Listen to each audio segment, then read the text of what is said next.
Hi everyone, welcome to the live stream. Hope you enjoyed our new intro. It's me, Joe, and our special guest this evening is Mr. Mark Morris. So it's going to be fun this evening. Our theme for this evening is going to be True Colors, and it's nothing to do with Phil Collins and Tarzan, but we are going to show you some splattered vinyl, some colored vinyl.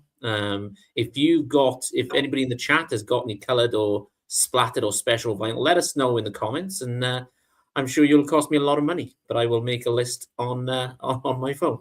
But that's cool. So first of all, let's go to Joe. How's your week been, mate? How's the shop doing?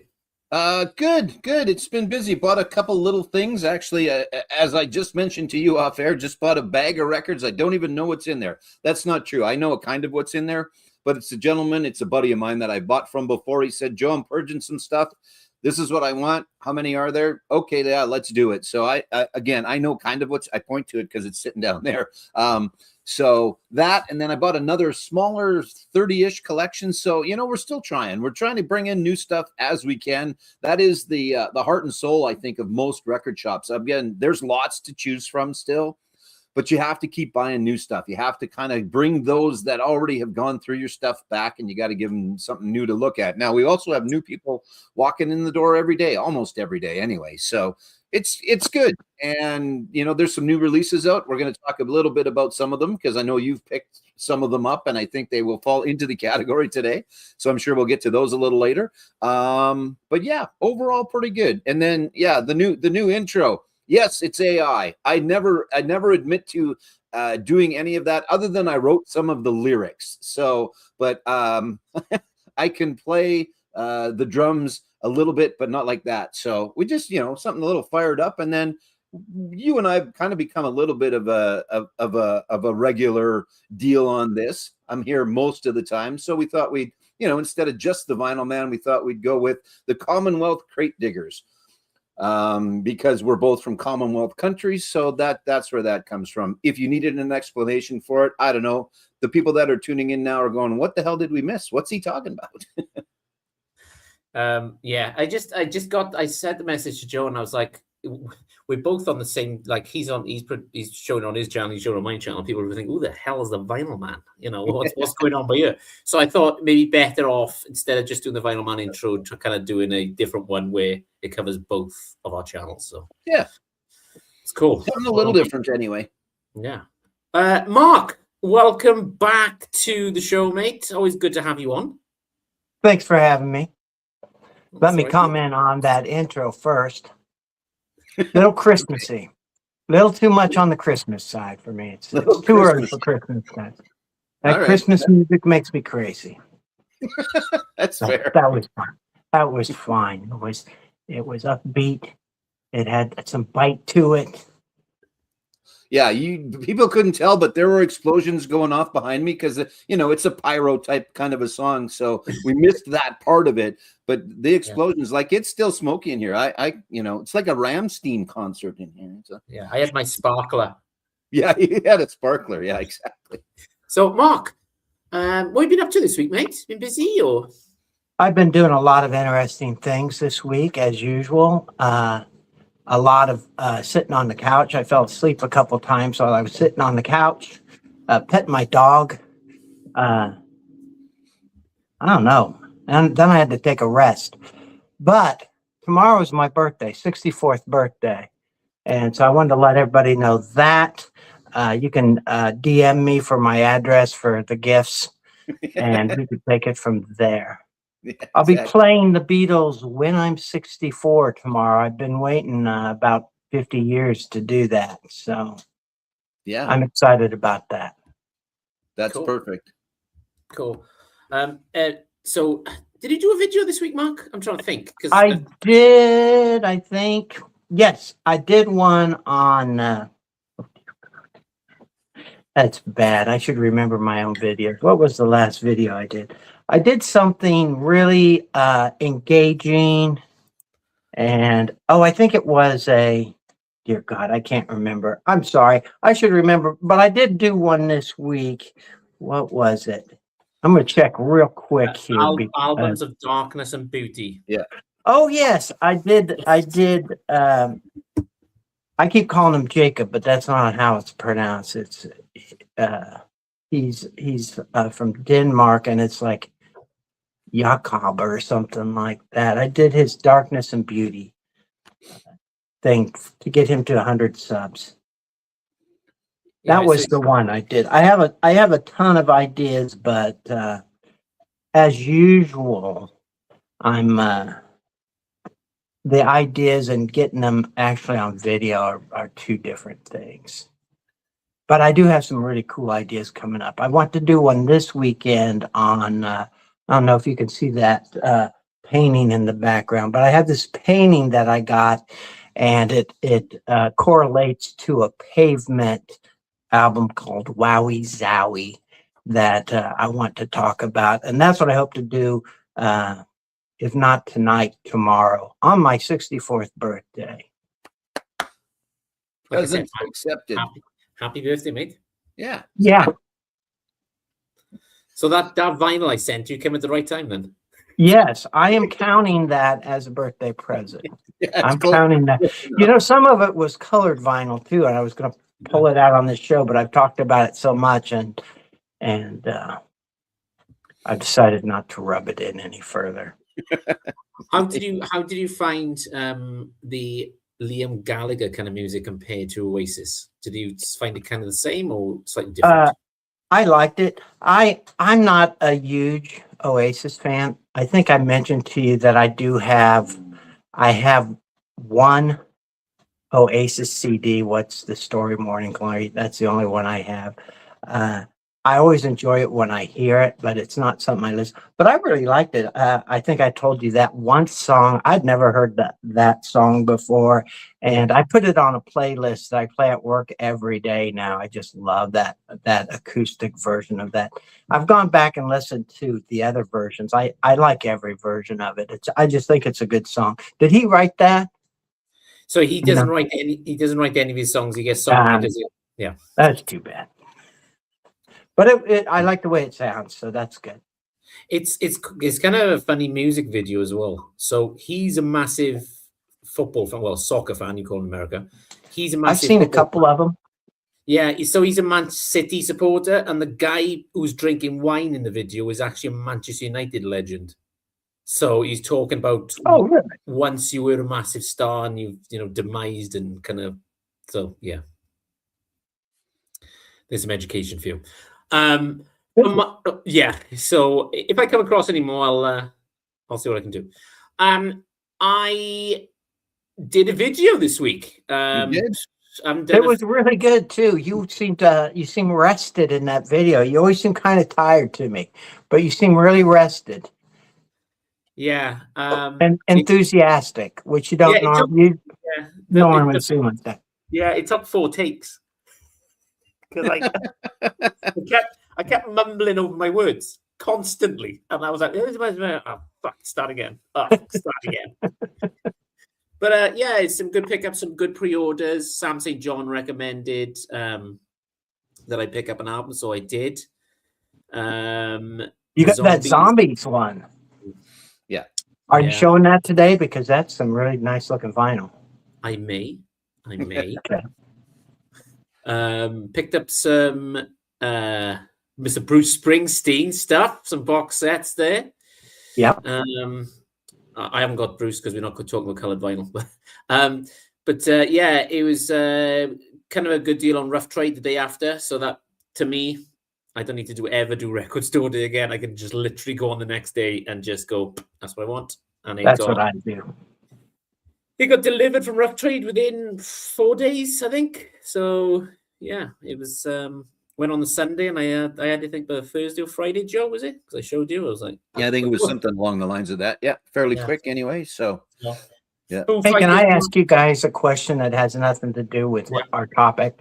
I noticed in the intro there's like a shot of you guys. You look like you're sitting in the same room chatting. Have you guys been in the same room? No. Oh, no, okay. Again, AI. It looks AI convincing. Yeah. I was like, oh, these guys have met up. Yeah. Nope. At some point, I mean, Chris is welcome to come here, but I would be more excited to go there than I think Chris should be excited to come here. Regina, Saskatchewan is a lovely place, but there's some good stuff to do. But I think I would get more out of going to Wales than Chris would get out of coming here. But you should both come to Southeast Iowa. We got some really nice meth labs down here. I can show you some that have blown up. Yeah. Excellent. So there's some operating ones as well as some blown up ones. Like there's a little of both. We can kind of do the whole tour. Yeah. Excellent. Yeah, I feel like if we go to Iowa, you'd have to give us the Slipknot tour. I would have to. I have not much knowledge about Slipknot, except at least two of the members are massive Beatles fans, which surprised me. Yes, that's right.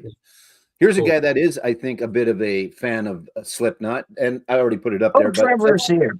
Let's officially say hi to Trevor. Trevor, always a pleasure to see you. Trevor's got a contest going, which is still going, I think, till the end of next week. So make sure you check out that Flat Round and Spun. Trevor's got that contest going. I know he's got a few entries, not as many as maybe he would like, but let's get some more entries out there. Yeah. Do you remember the deadline for that, Joe, right off the top of your head? I don't, but Trevor's going to tell us in the comments right away. Okay. Yeah, I will jump on that. I just haven't had a chance yet. So it's one of mine to do too. Meth Labs for the win. Yeah. I think it's for the end of the month. So, but yes, hello everyone. Nice to see you. Yep, hey, Boz is with us, and Meth Labs for the win. So there you go. I'm not sure, if Meth Labs are for the win, but okay, here we go. So till May 23rd. So lots of time still. Oh, okay. I was afraid it was May 1st for some reason. Yeah, I thought for some reason it was as well, but nope, 23rd. So you've got some time. So go and check that out at Flat Round and Spun. And then at that vinyl channel, Boz also has a contest going on right now that I have not participated in or taken. But yeah, 9 years in the VC. So there you go. There's that. Have you noticed like there's no contest for ages, and all of a sudden we got about 4 or 5 to get through? And I'm like, and there's a bunch. Yeah, exactly. But that's all right. Keeps all of us going. There's only so many, there's only so many topics that we can come up with and do. So it's good. I like the contests. I like the contests too. Yeah. Yeah. I like winning things. Yeah, that's always good too. Yeah. Trevor, I think it's like $100 gift card. Yes, it is. Spencer, good evening, sir. How are you? Hope you are well. Hope everything's okay, mate. Send love to your family. So yes, this evening, we thought we'd do some. No worries, mate. Anytime. Yeah, you know that. Exactly. So this evening we're gonna do colored, splattered, crazy vinyl. Has anybody got any liquid vinyl? I don't actually. No, I don't. So there's a couple that I would have if they were around. Well, they are around, but like I'd probably have the Pink Floyd, the one that looks like what the hell's that look like? That old game. What's the game with the 4 colored squares? That was the Pink Floyd one, wasn't it? Yeah, Holy crap! My brain Merlin? Today. What? Merlin, yeah, Merlin, right? Where was the 4 colored squares or whatever? Wasn't there a Wish You Were Here was a version of that liquid? I don't know. Maybe. Let me ask the panel a question, okay? I didn't answer the first question, so yeah, I know. Go ahead. Yeah, have at her. So, would you say you've got more black vinyl in your collection or more colored vinyl? For me, I've got more colored. Yeah. Obviously, with the number that I have, most of it is black. But if colored's an option these days when I'm buying new stuff, I'll go for the colored. They're usually not any more than the other one. And what the hell? It looks cool on the turntable, and they don't sound bad. There used to be a deal with picture discs where they sometimes didn't sound worth a shit. And that's not always the case anymore, but it is still a little bit. But the color doesn't affect the sound, and it looks good, so why not? Again, if it's $20 more for the colored one, I might not bother because all it is the colored version. But I like them. So there, I answered that one better than the other question, I think. I love colored vinyl. I don't know what it is. I'm like a kid in the candy store. If I will pick colored vinyl over black vinyl every day of the week, I don't know what it is. I think it's the colorful things of the shop. It's just kind of like you get dragged into it. And it's like, and I hate this. Fucking hate it. Foo Fighters did this to me. It was like 10,000 variants. Yeah. Red Hot Chili Peppers did it a few years ago. Stick 2-3 colors. Black, your store exclusive, and then your indie. That's all we want. Don't we want? Yeah. You're going to hate Paul McCartney. Yeah. Oh, mate. Yeah.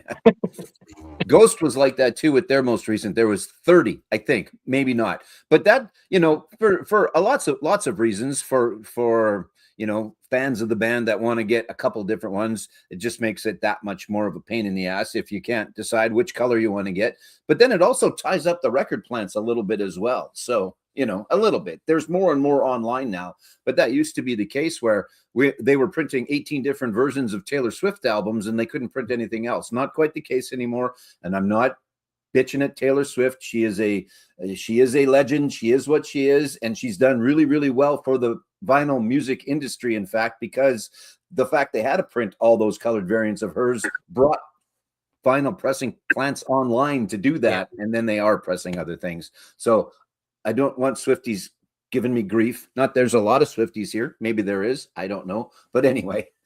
She's super cute. Yeah. Almost mine is by far majority black vinyl. What I love about the colored vinyl, though, is when I first started collecting records in the 70s, it was so rare to get a colored vinyl. And it was really exciting. Or even picture disc, which sounded horrible back in the 70s. But it was so cool. It was such a novelty. Now you're more likely to get a colored vinyl with the new stuff.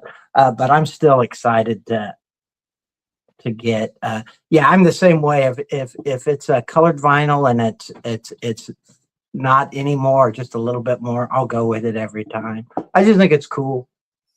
Do you know what I think it is with me? I'm just the thought of being left out and then ordering the black and going, shit. Yeah. Yeah.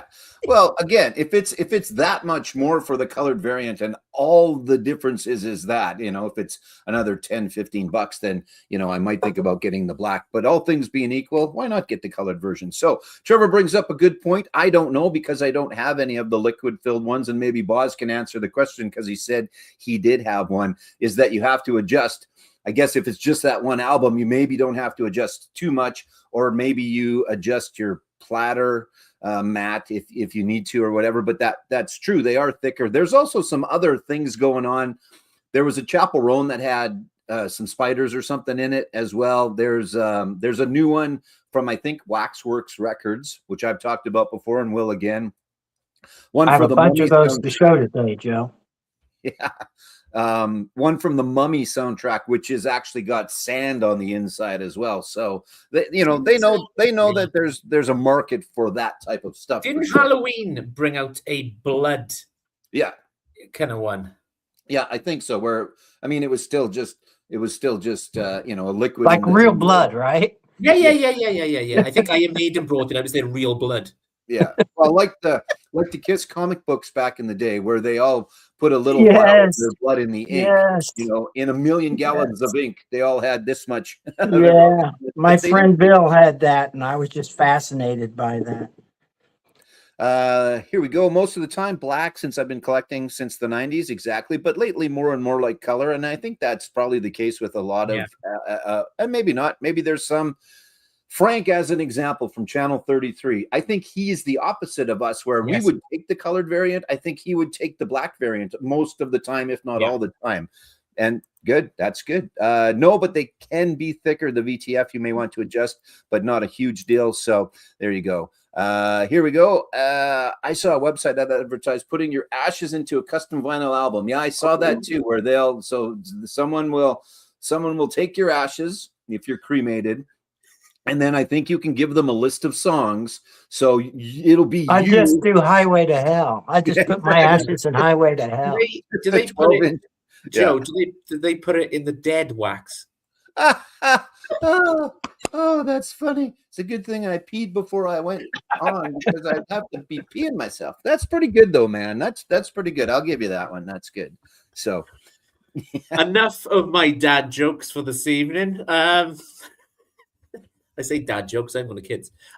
Right, okay. So we will get things cracking. Any more in the chat, Joe? We all caught up there. No, let's do one more because Trevor's got a good point. If they put his ashes into the vinyl, he'd end up in the dollar bin. So, and that's not true, brother. We love you, Trev. That's not true, but that's pretty good. Everybody's got their smart ass on today, don't they? That's good. Yeah, I like it. Trevor, I want to see more videos of you in your truck just talking trash about people. I love that. I like that. Yeah. Those short vids. Yeah. Yeah. All right. Cool. So we're kind of caught up now with the comments. Right. Let's have our special guest to go first this evening. It's over to Mr. Mark Morris in Iowa, America. I thought I would start off with just a couple solid colors before I got into the fancy splatter and stuff. Yeah. But from this album, I showed this recently on, I can't remember where I showed. On Emma's contest, the Cheap Trick contest. I showed this vinyl, but I've always been impressed, this hasn't been out that long, but I was impressed with the colored vinyl that came from Alex Cooper's Muscle of Love. And I just think it's a really pink. Nice. So I thought I would just start off with some solid colors, but I was really impressed when I pulled this out. I took pictures of it and sent it to all my friends who, have no interest in pink records or records at all. So, but I just thought that was really cool for a solid color. Some of these solid colors really strike my fancy. And that's my person. Can we see the box again for a second, Mark? The Yes. actual outer box. So I've got a original copy of that, and the little flap. So that's newish. The little flap breaks on everything. The little flap on the side. It just doesn't matter. It's always broke. Yeah, that other side. Yeah, always. Mine's a little broke too. Yeah. It doesn't matter if it's an original version or a new version. That's just poor design on that. But yeah, and this is a new one. Broke my heart. Yeah. Cool. Very cool. Loving that. Is I'm going to say pink. It's coming across as pink on the screen. Yeah, it's very vibrant pink. Fuchsia. Cool. Right. Joe, over to you, mate. What have you? Yeah. Okay. I got a bunch. Let's start with this one. This is a somewhat new acquisition for me. I just bought this from a gentleman, and I haven't even shown you this. So the album itself is called Dead Man's Town. Are you familiar with that one at all? No. So it is a tribute to Born in the USA. So it's not specifically, it is specifically Springsteen covers, but it's only covers from the album Born in the USA. So as an example, Jason Isbell and Amanda Shires do Born in the USA. Cover Me by the Apache Relay. And there's a bunch of bands on here I'm not familiar with, but I've listened to it a couple of times and it's pretty darn good. Blitzen Trapper, I've heard of them before. Their version of Working on the Highway. Low, I'm on Fire. Who else? Trampled by Turtles. Again, a name I'm somewhat familiar with, but they do their version of I'm Going Down. Glory Days by Justin Townes Earl is very, very good. And then Dancing in the Dark by Nicole Atkins, and North Mississippi All-Stars. I'm not sure who they are, but they do My Hotel. So it's a bunch of Springsteen covers, but it's all the songs from specifically Born in the USA as a cover. And it's pretty good. And as you might expect, it is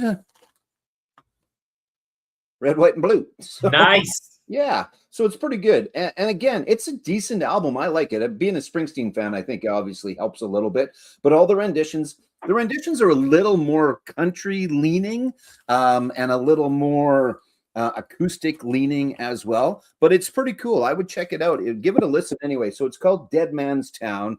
And it's a bunch of artists doing Springsteen songs from Born in the USA. And it's kind of cool as well as far as the color goes. Yeah. So there you go. Sorry, I'm just looking. He's just looking to see That's if you cool. can order that. I've never seen that, Joe, but I love that album. And he got some flack for that, for selling out. But it's really a grim album. And I'm not saying anything new, but I love the album and that people think that this is USA. It's not that at all. Not At bad at all. all. No, exactly. That's the thing. Well, even the orange one was trying to use it as an anthem for, and well, Yeah. did you listen to it? But anyway, we won't get into the orange one because we'd just be here for hours and hours and hours, and there's nothing worth talking. Did you order it? It's already ordered. I've added it to my favorites. Like I said, it's good. I didn't know many of the bands on there. I knew Jason Isbell and again a few of the others, but I've never seen FOMO work that quickly before. Oh yeah, it's quick with that kid. I'm on a Bruce Springsteen kick at the moment, so it's kind of yes all I'm thinking about. So yeah, exactly. So let's do this. Boz, he's got a signed version of that Muscle of Love, which is cool. That is cool. Yeah, and then Dead Man's Town as well. So it is good. I like it. I think it's worth a listen for sure. And then our good friend Curtis. Hey, hello, Curtis. Good afternoon, good evening. I guess it's almost it's not quite evening for you there. Curtis is about as far away from me as you can get in Canada. Not quite, but he's pretty darn far away from me. So he's probably is he closer to me? He is closer to you. I think so. Yeah. I mean, we might have to do the math and see, but I think he probably is. So yeah, That's how big Canada is. Yeah, always good to have you around. It's quicker to go across the Atlantic Ocean to Tenby in Wales than it is to go to Joe's from Curtis's. Yeah, exactly. I was introduced to Curtis through your Jeopardy thing. I'd never seen his channel before, and I was watching, and he made that miraculous comeback. I don't know if you remember that episode, and I'm like, oh man, I was rooting for him, but I didn't think he stood a chance, and then he made that miraculous comeback, and I'm like, he's not a loser, he's a winner. I'm going to subscribe to his channel. That's right, yeah. exactly. Yeah, he doesn't need to go to hell. Not yet. It's early. It's early. You've only started, so you never know. It's early still. Yeah, exactly. Right. Okay. Your turn. My turn. A lot of people who've seen my video this week will know exactly what the fuck I'm going to talk about next. So here we go. One of my favorite bands of all time. Love them to death. Amazing. It's the Foo Fighters' new album. This is... it's got like a punk theme going on here. It's very raw, and I don't know what he's doing with the mics, but it sounds like some of the songs on there sound like a live punk kind of music with the mic and the kind of stretching of his vocals and that. But this is brilliant. It's the Foo Fighters. If you don't like the Foo Fighters, don't fucking buy it. Yeah. If you don't like Dave singing, move on. Yeah. So, there they are. Cool. I love the artwork on this. Yeah, it's cool. I did struggle while I was doing the video because there's kind of it's like faded out here, but it's called "Asking for a Friend." That song is, and the album is "Your Favorite Toy," which is kind of weird because he's got a new kid. But I love this. So I didn't actually show this on the video, but here we are. I did show that one. I didn't show this. So there's the inner that the vinyl comes in. Came on this Obi, kind of, if you want to call Obi strip. Aye. There we are. There's another joke. It's got well done. It's got the tracks on this. But my favorite part of this, and I have to get this framed. Liz went, no more frames. No more. Frames are cheap. But look at it. You got to have that up on the wall. That's for sure. Cool. That's cool. Very nice. I love the way that they've kind of blanked out the new drummer just in case they get a new one. That's right. There's a guy with dark hair and long dark hair. yeah, exactly. So, They're replacing drummers faster than friggin' anyway. So I know Mark's a big, massive fan of silver vinyl. Yes. There it is. Oh, good. I don't have to pull mine out. Yeah, that's what she said. I was gonna say we're still talking about records, right? Go ahead. So there you go. I love it. I love the album. Two tracks got released on streaming. I have been listening to it on Apple Music. But when they released the full album, Friday releases, I think it came out, I didn't listen to it. I waited for the record to get delivered, and I listened to it start to finish, and I fucking love it. Good. Brilliant. Love Yeah, it. that's good. All I've heard is, well, there's a couple singles, but mostly I've heard Asking for a Friend. So, because we didn't, ours hopefully are just in like Monday or Tuesday. I was waiting on a couple more orders to people to decide, and I got them coming. So, Have they got a record store kind of indie exclusive then, Joe, or black, or is it kind of the same? it's red, actually. It's a furnace red or something. I think they call it specifically. So yeah, the indie exclusive is a little different. Other than the red. Yeah, cover's same. I think everything else inside is all the same. I could be wrong. I'm not sure that it'll come with the poster, but I think the poster is standard, but it is the red vinyl instead of the silver. So yeah. There you go. If you like the Foos, pick this up. It reminds me of kind of the younger stuff before they made it big. It's kind of raw, that kind of sound going on, and don't know much of that album they're going to play live because people want to hear the Best of You and Everlong and you know, My Life and all that kind of stuff. But I love it. I'm a Foo Fighters fan, so yeah. Yeah, I mean, their shows could be 3 hours long, and you'd probably still miss out on some stuff from them. They've got how many albums now? I mean, they've been around for forever. 12? It doesn't seem like it. It's something like that. Yeah. So, and again, yeah, there's lots of stuff that people are going to want to hear. So it gets tough if you're not out there just doing greatest hits. You know, if you're still putting out new music, there's a lot of bands where all they've got is the greatest hits. So that is what you get when you go to a show. But yeah, Foo Fighters are going to throw some new stuff in there too. So let's see what else we got here. Foo Fighters still hasn't come in yet for Boz, but yeah, again, they were not delayed. Mine are delayed coming, but they're coming. And then Trevor, she said, I don't have to pull mine out, Lola. Very nice. So they've got 14 albums if you include Dream Widow, which was the film they did. And they did a record store day. I know Trevor's got this one, which pisses me off because I didn't get it. It's the Foo Fighters covering the Bee Gees, and they called it the DGs. Yeah, so that one, which will cost you, if you want to get it now off of Discogs, $300, $400, $500. So yeah. I'm not that. I got the albums, so I'm kind of And I'm quite surprised. The last album they brought out without Taylor Hawkins after he died, I thought was amazing. It was like a kind of tribute to him and how they miss him and that kind of stuff. You can hear Dave talking about it, but it's good to see them. There's an album I can listen to all the way through, because you find with the Foo Fighters sometimes the greatest hits will be enough. Some of their albums they're kind of fillers, but this one for me, I know I'm a fan, but they didn't find any fillers on this one for me. So yeah, no, that's good. That's good. Awesome. Good stuff. Yeah, I'm going to go see them not till September, but they're coming in September, which is cool. So looking forward to it. Yeah. There you go. Any more comments, or are we all caught up there? Well, we can put this one up there. Yeah. So there you go. Boz does have a DGs, the unofficial pressing on purple. Sounds good.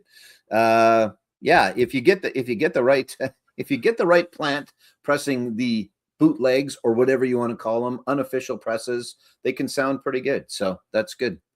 That's good. I'm always apprehensive of the bootlegs. Yeah, you never know what you're going to get. But again, if you're spending $30, that's not bad. If you're spending $100, that's a little different story. So, cool. I mean, Pink Floyd just put out an official record store day album of a bootleg, right? The live concert one was a bootleg. It was just an official record store day. Hey, let's charge a whole bunch of money for this bootleg, whatever you want to call it. Don't get him started. He's going to go off for one. I can feel the boiling point just about to kick. No, I'm done. It's fine. It's fine. Right. Okay. So let's keep things rocking and rolling. Mark, over to you next, mate. What have you got? We got some good stuff. I wanted to mention the reason that it was so funny when you pulled out that Foo Fighter silver record is before Showtime. I was telling him how I was so disappointed when I got Nirvana's Nevermind, and it was supposed to be on silver vinyl, and I pulled it out and it just this ugly gray. It was just I was gonna use it for an example of where colored vinyl doesn't work, but that Foo Fighters is pretty damn close to what my Nirvana album looks like. That silver is just an ugly gray. There's no metallic silver to it at all. It's just gray. Anyway, I actually picked up, and I know Walmart is the devil, but I picked up a couple records at Walmart, and Walmart has their own variants and stuff. I got this Aretha's Gold, which I absolutely love the record, but if you look at the cover there, kind of look at my shirt there. It came on this really nice yellow vinyl. So I'm still going with the solid stuff for a while, but yeah, I really liked it. Yellow is my mom's favorite color, and I don't know if she liked Aretha Franklin, but I'm sure she'd be happy that I got this yellow vinyl. See, they don't say it's actually, I think they call it lemon lime or something like that, but it's yellow vinyl. Cool, mate. So just explain to me as a British person here, because I'm quite confused when it comes to stuff like this.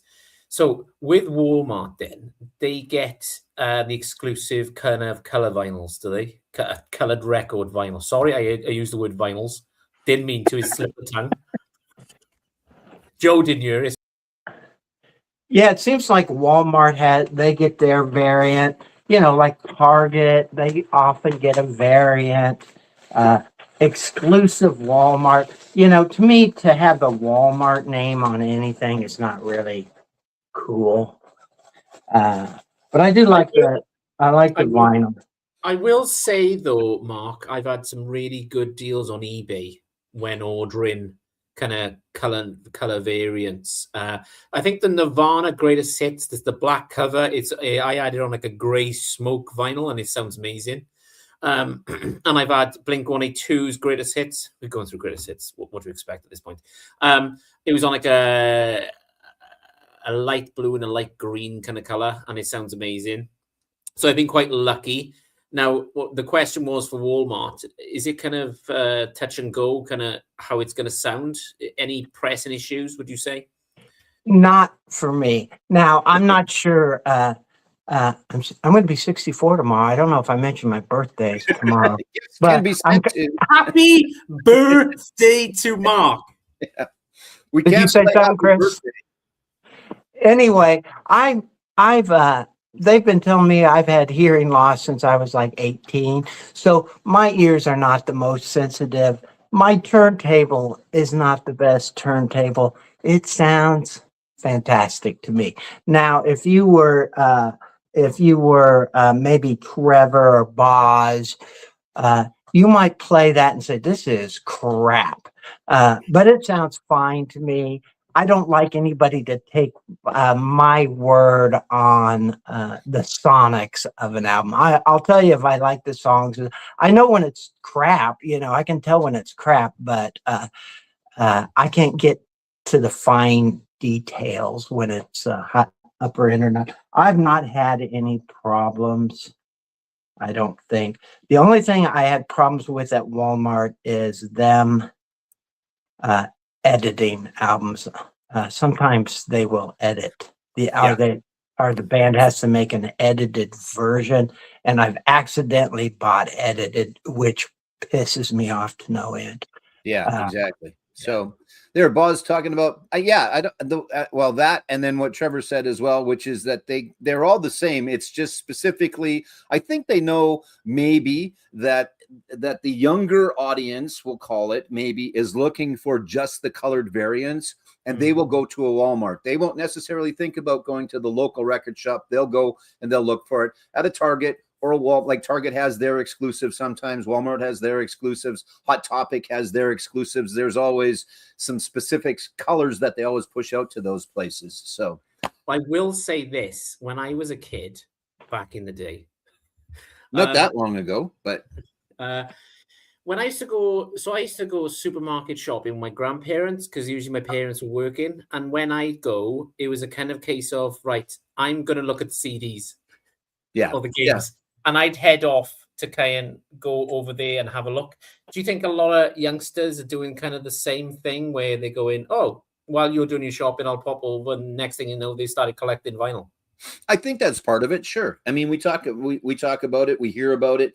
There's lots of kids that have records because they look cool up on the wall, and that's fine, right? I mean, that helps for guys like us that want to buy them and actually listen to them because, again, there's pressing plants that are opened to press 17 different colored versions of and not just Taylor Swift, but Taylor Swift is a really good example of that. Again, Ghost had, I don't know, 20, 30 different variants or whatever of their more recent albums. So yeah, I think you're right. It's, and I don't want to go look at groceries, but you can go into a Wally World now and you can look at groceries. Mom can go be shopping and you can go and head over to the record department. So it's I can tell you this. Every Walmart record I've ever bought, it's been this situation. My niece gets her nails done at this place near Walmart, and she always needs a ride there. It takes about 45 minutes, and I say, I'm going to go over to Walmart while you're at the, and that's where it happens every time. I end up buying a Walmart record, but I never really feel good about it. Walmart is kind of like Amazon to me. It's just it's faceless and cruel. But Mark, to be fair to you, you haven't got any record shops around you. No, you know, the closest one is probably 80 miles from me. That's fine then. You may as well just pop up and see Joe. Might as well drive to Canada.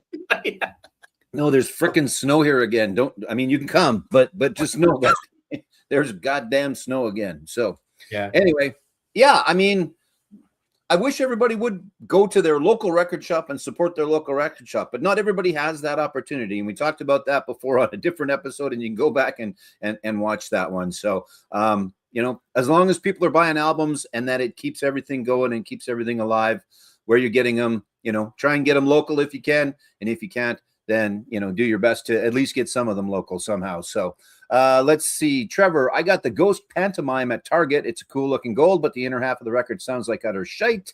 Might try and find a standard black. And sometimes, that'll happen a little bit as well. If Walmart sold cheap vinyl here, I'd be a lot happier. Shoeing with the wife. I think I know what he means. I think I know what you mean. I'm glad I read that right, because I was going to say shooting the wife at first, but that, and then I did that own math. I did the math in my head. We've all been there. Now.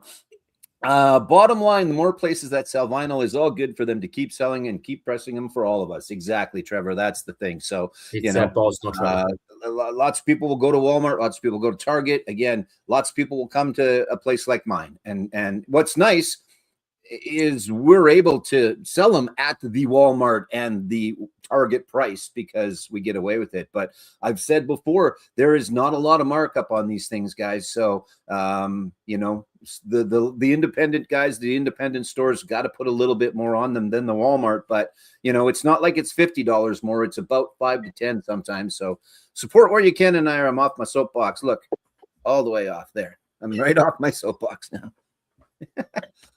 All right. So I hadn't my turn, right? I think. Yeah. I hadn't pulled this one out, but you guys were talking about silver albums. So I'm going to show you a silver album. These guys are out on tour. They've pissed me off, and I'm not going to get into that because they skipped over the whole province of Saskatchewan. And two of them are from here. But anyway, I digress about that. This is Triumph, and this is Rock and Roll Machine. Now, this is a silver album. That's silver. That is actual. Yeah, I mean, it's not real silver, but I'm not sure how they did this back in the day. And it sounds pretty good. So yeah, if you're going to do a silver, talk to whoever produced this Triumph album back in the day and do that as a silver. Now, again, it's maybe not the greatest sounding. It might have been picture disc-ish like back in the day, but it's playable. It sounds okay. And Triumph is awesome. So again, they're out on tour for their 50th anniversary. They've got a couple of the guys from Took playing with them, a couple of the guys from Miles Kennedy's band. They've got not John 5.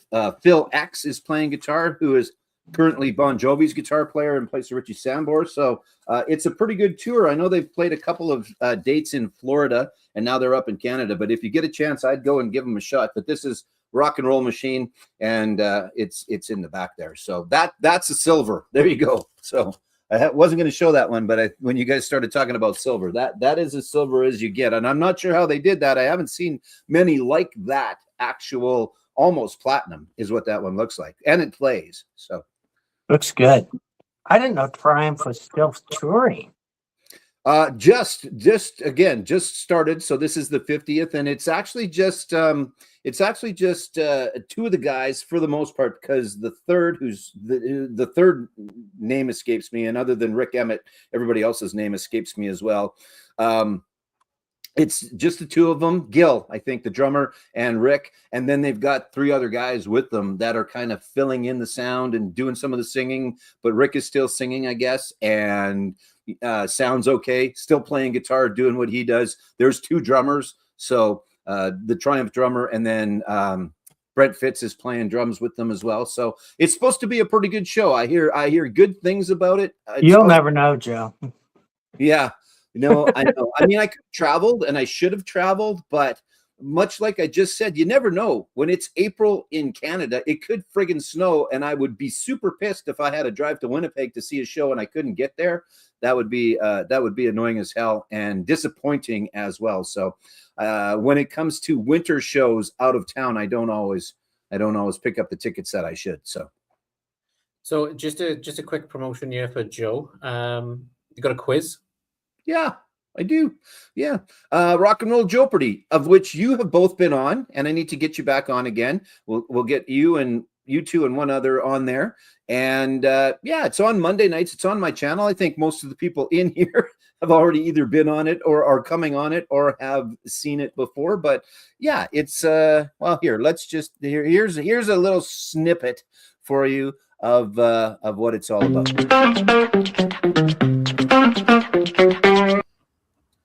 Best known as a classic Muppet song, this song was written by an Italian composer who wrote it for the 1968 Swedish movie called Sweden. Aaron. Is it Mana Mana? My mom. Yes, that's right. My mom was with me. Thank you, Mom. My mom loved the Muppets. I love it. Still one of my favorite Muppets. Now it's in my head for the rest of the day. Oh yeah, that's an earworm for certain. Exactly. Okay. Racer Joe from Racer Records here to remind you to watch Rock and Roll Jeopardy Monday nights 9 Eastern, and or better yet, come and be a contestant on Rock and Roll Jeopardy. Email me at theracerreport@gmail.com. Let me know if you're interested. We'll go from there. We'll get you on. We'll figure it out. And or leave a comment where comments go, how I can contact you, and we'll go from there. The other way to do it now is film me a question just like this. Promote your channel. I'll put the logo on top of the video before I make the question and come up with a question for Rock and Roll Jeopardy. So it's going to be the VC channel's potpourri is the category. So come up with a music-related question. Again, 5, 10, 20 seconds long. Get your channel in there. Come up with a question, and I will make a category out of everybody's questions, okay? Email me that as well at theracerreport@gmail.com. Find a way to get a hold of me. Do those questions. Love to hear from you. Thanks, everyone. Nobody needs both of my faces beside each other. That's just wrong. So, but anyway, yeah. So that's something new that I've added as well. Can I ask a question about that, Joe? Of course. Because it's something I want to do. Is it going to be like a video category? So if I film a question and they say VC potpourri for 400 and it opens up, is it me reading talking or asking the question? Oh, that's awesome. I love to see my face. Yeah, it is. I love to see your face as well. But yeah, Chris has done one. Curtis has done one for me. So yeah, that's the idea. I'll do a ton of them for you. Perfect. Yeah. And actually, all credit to Chris, because it was his idea and a very good one. So it is a good idea. I love that video category. That's a good one. Yeah, I just told Joe. I said to make sure I'm on when my question gets asked. Exactly. Yeah. Exactly. Yeah. Daryl, you notice when Joe ever does a promo, and it's been a show I'm on, it's me not getting the answer, or me missing like a Beatles related answer, something that just totally humiliating, the most humiliating part of my life. And I've been humiliated a lot in my life. It could And be worse. it's always that moment. I'm like, oh dear God, not this one. It could be worse. You could be Daryl and not get a Glass Tiger question right. That's where you were going. Yeah. I tell you what, I made a joke about that, and I'm not going to tell you what happened, but Daryl squashed me after that. Squashed me. He thought, right, have this. Yeah, It's like he's like, I don't have to put up with this dude from Iowa. So I have to do a new promo for tomorrow's new episode, which you are on. So I will find, and I'll even make sure that it's you answering a question right as well. Oh, that would be freaking awesome. Something I could show my family and friends who think I'm a big loser. I can say, hey, I got this question right. This question right. Exactly. So yeah. So come on, be a contestant. If nothing else, watch it. And thirdly, yeah, just like we are right now, film yourself asking a question. You don't have to give me the answer. Well, you can give me the answer. I'll look it up. But yeah, so it's going to be one category, and I'd like to do it on a regular basis. So if you've got more than one question, send me more than one question, and we'll make sure we get the channel promotion in there for you as well. And don't forget, tomorrow's episode will be on my 64th birthday. I haven't mentioned that yet on this program, but tomorrow is my 64th birthday. I'm kind of humble. I don't really want to make a big deal about my birthday, so I'll mention it this one time. But Joe, do you want to do it together? Mark, go to hell. yeah. I thought you were going to say happy birthday. Happy birthday, though. Yeah, exactly. Go to hell is much more appropriate. That's not nice. Well, yeah, cool. Okay. Anyway, thank you for letting me promote that. It's a lot of fun. I want to keep it going, and I need to find 2 more champions. Then I can start a tournament of champions. So I'll get you 2 and one other one on there, and we'll get a new winner out of it. So. Right, before I go, do you want to go quickly to the comments? I think there's... Oh, sure. I went away from them, but let me go back and see what do we got here. Boz has a Styx Platinum like that one that I showed. Styx did a couple of things. They also did that etched one for Paradise Theater, I think was the one. There was that. Yes, it is snowing, and I'm about to mow the lawn. Well, there you go. There was a day last week. It was plus 22. And or let's call it 75-ish or whatever for those that don't want to do the math. So there was a couple of days where I could have mowed the lawn and then it snowed another 4 inches. It's just been ridiculous. But there you go. Yes, Boz, we're going to get you on. We're going to make sure that you come on. Maybe you can come on with these 2 yahoos and we'll do an episode out of that. And yes, there is a gentleman that sent a video. In fact, he sent 2 questions. So, and is going to become one of my ghostwriters, I think. I've given him a whole category. Daryl actually wrote a whole episode for me as well. So there's lots of ways to get involved. If you want to be on, at least watch it. Send me a question, not a video. Just send me some questions, even some categories, whatever, you know where to find me. Okay, let's, do we have any more here? I got to scroll down. No, I think we're good. Okay, let's see some colored vinyl. What do you got there, Mr. Man? So how do you guys feel about peeling your banana? I'm not sure we're allowed to do that on YouTube and get away with it, but you go ahead. Velvet Underground? Oh, yes. I love Velvet Underground. I love that album. That's a reissue, isn't it? But it comes right off, doesn't it? I love it. I have that too. I've never done that before, so I don't know if it's... Yeah, okay, it's gone back on. Yeah, I did it once. I did it once. Yeah, I can imagine, Mark. So I love that album. I love Velvet Underground. I always tell people my second favorite group after the Beatles is Velvet Underground.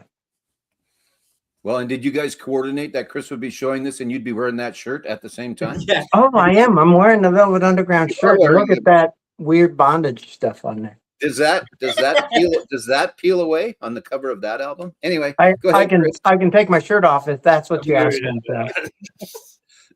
So yeah, Velvet Underground. I've started collecting their albums. They had a couple of releases on Rhino. So I picked up Loaded, which is beautiful. Beautiful. So it's a good album. Should we do a little competition, guys? So looking at this album, what color do you reckon the vinyl is? And I'll give you a clue. It's not yellow or it's not pink. So what would you say on a reissue the color on this would be. I'm trying to think what mine is. I think mine's just normal black. Okay. I'm going to go with blue. And I'll go purple, just because. It's on see-through. Oh, I should have guessed. Yeah. Wait, it's got a kind of a creamy color. But it doesn't really show on the camera, but it is kind of like I'm so curious. I got to check mine out real quick. Like a smoky almost. Yeah, yeah, smoky maybe. Yeah. So Nice. yeah, what an album. I've seen these at Record Phase for well over £500-600 on the originals. So I was quite lucky on this one. So met up with Cam and David Atkinson at the Bristol Record Fair, and Cam gifted me this. Yeah, and he was like, "I know you're getting into them. Here's a place to get started." He said, "I know it's a reissue, but I said I think you love it, and I do." So yeah, that's that good. got me started with the Velvet Underground, which is a good place to start, I suppose. There you go. Mark's got it as well. Mine's on black vinyl though. Okay. Pretty boring. That's all right though. So yeah, it's Lovely. the Velvet Underground. Did I show the inside? I did, didn't I? Okay. Yeah, you showed the gatefold. Yeah, and Boz says to put your banana away, but that's all right. We are innuendos today. Those are Italian suppositories, you know. I even peeled my banana on a live stream, which I don't think I've ever done before. So, yeah. There, Trevor came up with the perfect description for the color: banana daiquiri, creamy. Yeah. Yeah. So there you go, Velvet Underground, brilliant album. So It is. It's so good. All right, Mr. Morris, your turn again, sir. Oh, okay. So I'll get to more interesting than just solid colors. This is the soundtrack to Return of the Living Dead. Very punk themed album. I don't know if you've seen the movie. It's kind of a horror comedy. It has the Cramps, 45 Grave, the Flesh Eaters, Paul Boy's The Damned on it. Lots of stuff. You want to freeze that for 10 seconds. But the vinyl is this nice.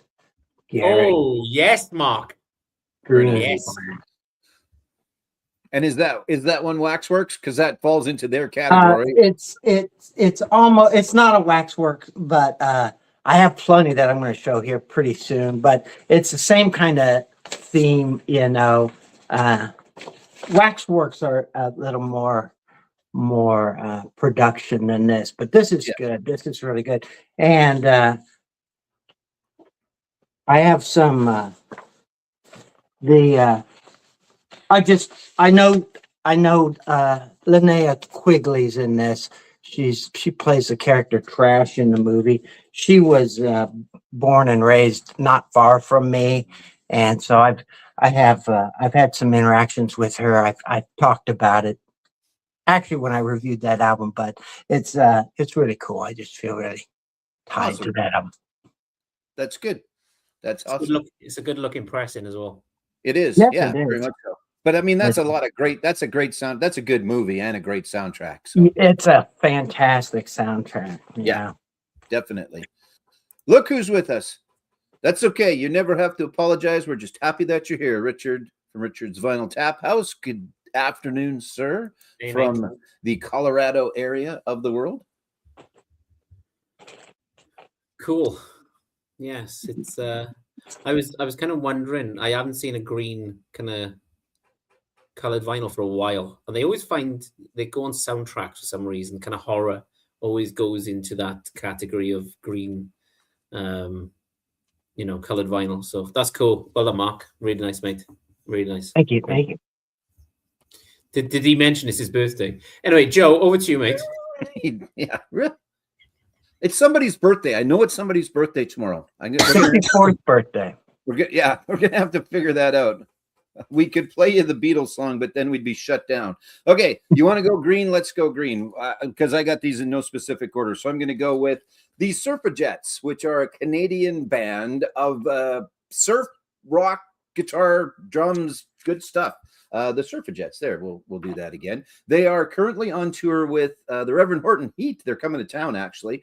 Again, think of if you don't know, think of the Ventures. It's along the lines of that. Just good guitar, no vocals, surfy rock and roll. It's really cool stuff. And it's not a crazy pressing, but it's pretty nice. And it is a seafoam green. At least that's what I'm going with. It's got a little bit of smoke in there, if you want to call it that, or it's got some flecks of some darker green. But yeah, it kind of gives you the same aesthetic as the cover does. So I have not had a chance to see them.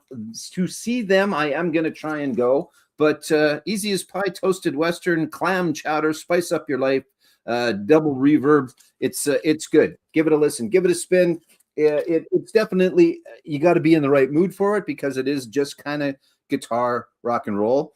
And if you like lyrics, you're not going to like it because there aren't any, because they're just instrumental, but it's good stuff. And they've got a few out. So give them a shot, give them a listen, stream them and see what you think. So cool. Very cool.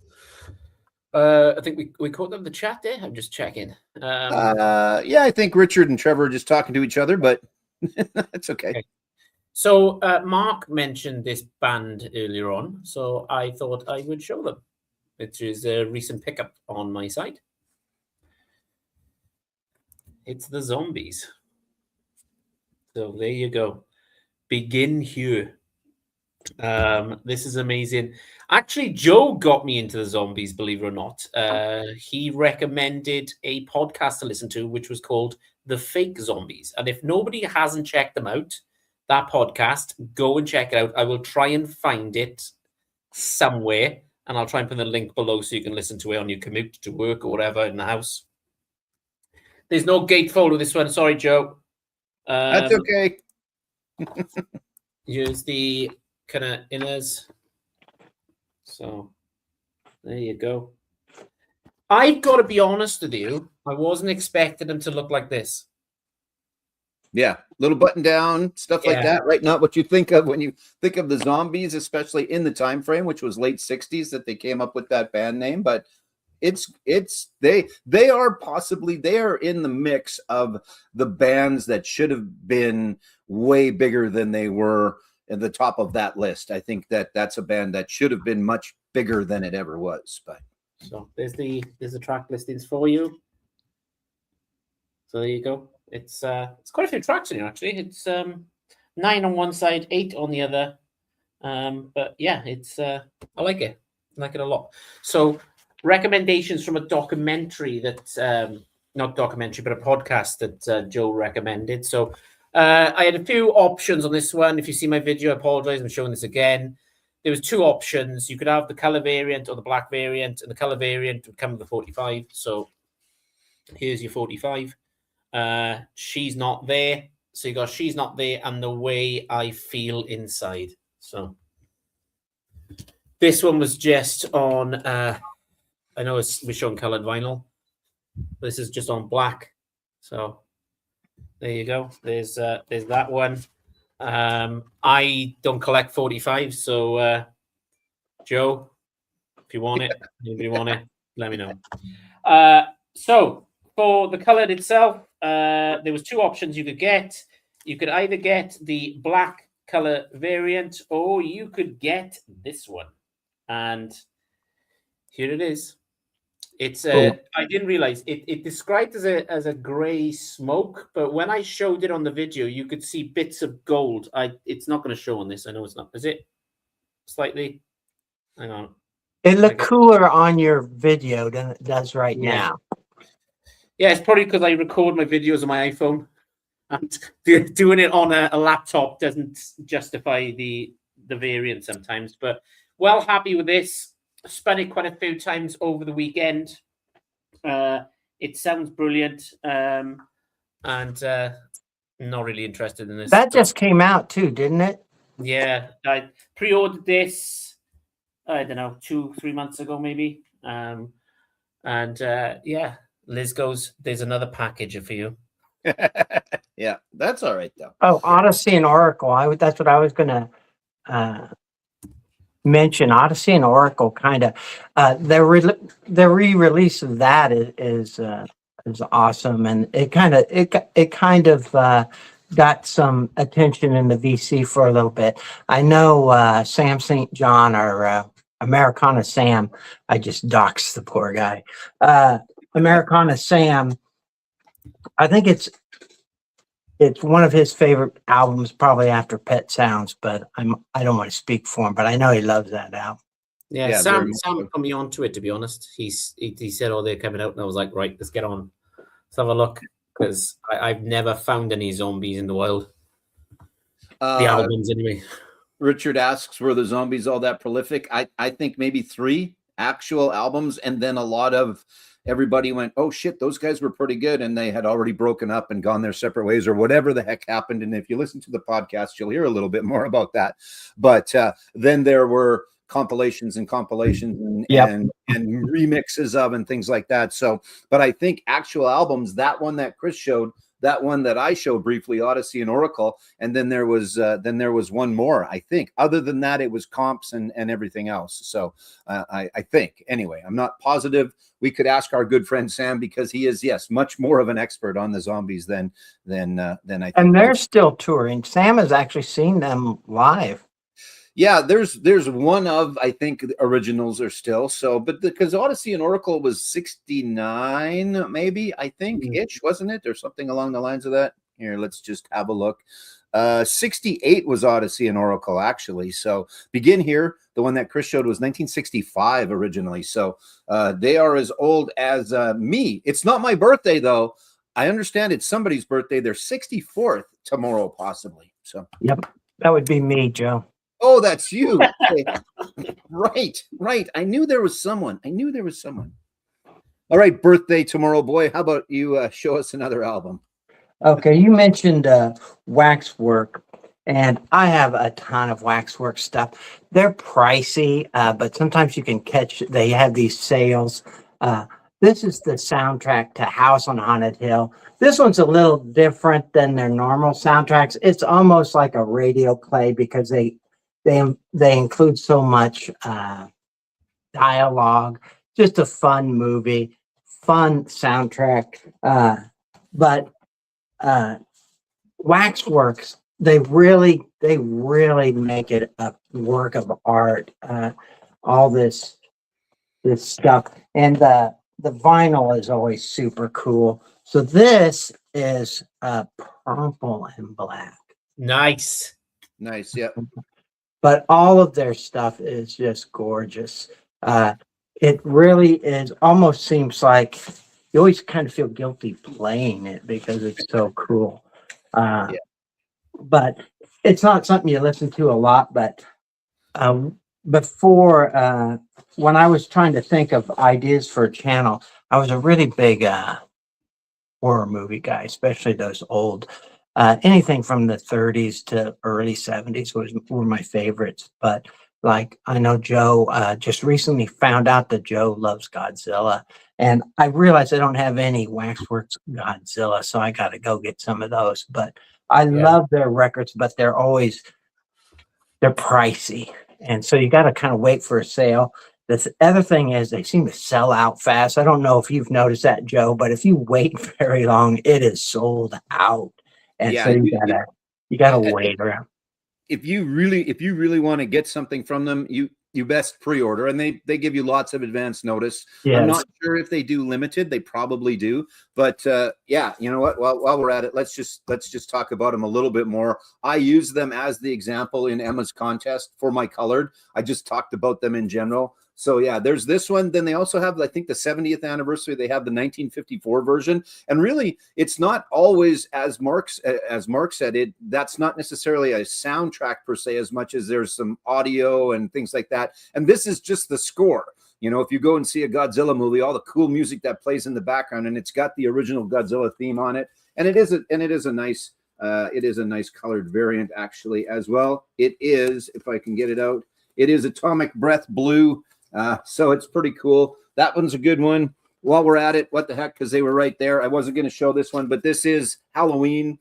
So also from Waxworks. and it's a couple different versions of this. But John Carpenter, a big music fan as well, and actually composer. So everybody knows John from doing the movies, from being the director of the movies, but he did all the music in his own movies as well, for the most part, including this one as well, which is The Thing.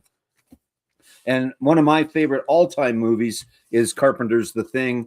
And they do the packaging so well on this. Like this comes in this nice heavy, it's a double album. It's a couple of different takes on the album. And it's this kind of snowflake. Here, I should put it actually in frame. It's this kind of snowflake version, because for those that don't know, The Thing is shot up in, well, wherever, Alaska or something like that. But then there is also this version. This is the bride waxwork. It reminded me of the snowflake. Yeah, and this is the other album from The Thing. So again, they stick with the theme. If you follow them on Instagram or Facebook, you can see a lot of their current stuff being pressed and just what actually goes into it. Like they draw from this bucket, they draw from that bucket. No two albums are the same, because it's not like they take one glob of vinyl and put that on the press. They start with, in this case, probably a white, but then just the way that they place that blue and how they do that, all their stuff is just so very unique. And the overall packaging is wonderful as well. It's not just the cool colored vinyl. Like they come in the outer sleeve, but then there's all the inner sleeve stuff. And look at that. Like if you know the movie The Thing, you know exactly what's going on there. So it's just really, really good stuff. And John Carpenter, again, is a very, very good composer. Everybody just knows him a lot more. I think more people know him as the director of all the movies versus the composer of the soundtracks. I think he almost started doing movies just so he'd have a place to have his music, I think. So, but check them out. Waxworks Records. We're not here to promote them, but they are a very, very cool shop.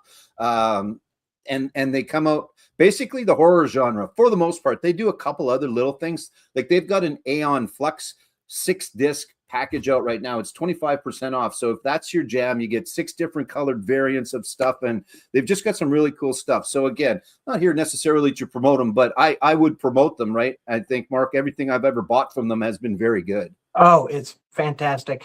One thing I do is if my budget is low, and because I subscribe to their website, I get their little emails. I will delete those emails before I open them, because I am so tempted. They're so cool. They're dangerous. Yeah. And you sign up for their newsletter and you get 10% off the first one. So if you're going to go and find something, and they sell out quick, if you see something on there and you want it, you got to get in on it, because they just do limited press. We can get them a little bit through the shop, but you can just go direct through them, and you got to pay for the shipping, et cetera, but very, very cool and worthwhile, and especially a follow on some of their socials just to watch the pressings and the stuff they're coming up with. It's very cool. All right. Okay. So yeah, I was about to say, do you want to go to the comments? Yeah, I will. Yep, exactly. So there's one. Yes, they've got a few Godzilla themed ones, and then Kong as well. And I think they've got some Kong individual stuff as well. And then Trev, to plug my friend's band, if you like John Carpenter, check out Voyager, pronounced Voyager 3. Very similar. They scored a couple of low budget movies too. Yeah, there's lots of cool score stuff out there. Yeah, lots of great stuff. But there you go. So check out Voyager 3, and they've got some neat stuff as well. Carpenter Brute, I think, is another guy that's got some interesting stuff as well out there. There's lots of great stuff, and a lot of that does get pressed on this cool colored multi-variant vinyl, just because it lends itself to that, just the whole aesthetic, the whole ethereal. You put it on, you sit back and you listen to Jason coming to get you in the background, and then you look behind you like that. What the hell was that? Right, Joe, do you want to show some stuff, or shall I go? What do you want to do? No, you go. Okay. Yeah. So I'm going to stick to the punk. A live album picked up in a record shop in Pontypridd when I was run record shops. So how about some Ramones? Never heard of them. Live broadcast from the Second Chance Saloon, February 1979. So there they are. every time I see the back of this guy looks like the lead singer from television. I don't know what it is. Yeah, true. Looks like the lead, Cumberland. yeah, he looks like the lead singer. It baffles me. So there you go. There's your gatefold. So there's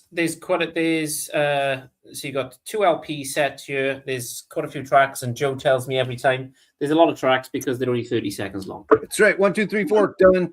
Yeah. So let's do another competition, shall we? Looking at this, what color variant would you say this came on? I'll give you a clue. It was splattered. Black and white splatter. Okay, Joe? Red and blue splatter.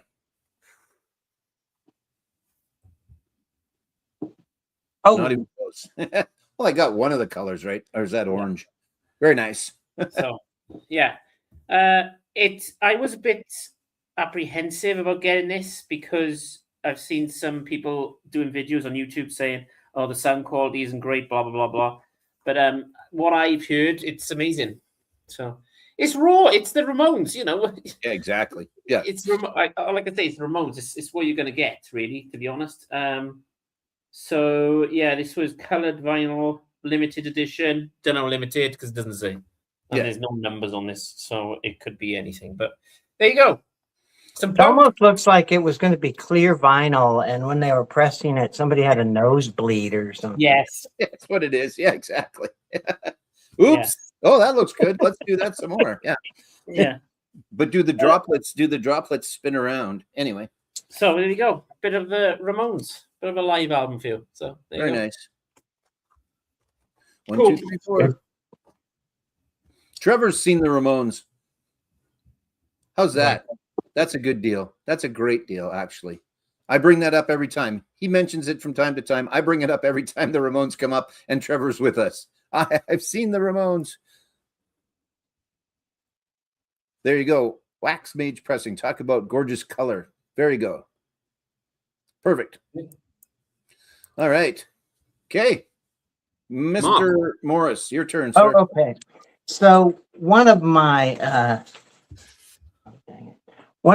ideas for a video that I'm going to do is just vinyl that I bought from Bandcamp, from Bandcamp bands, because there's so much interesting stuff out there. And I'm just like, it's just shocking how much cool stuff is out there.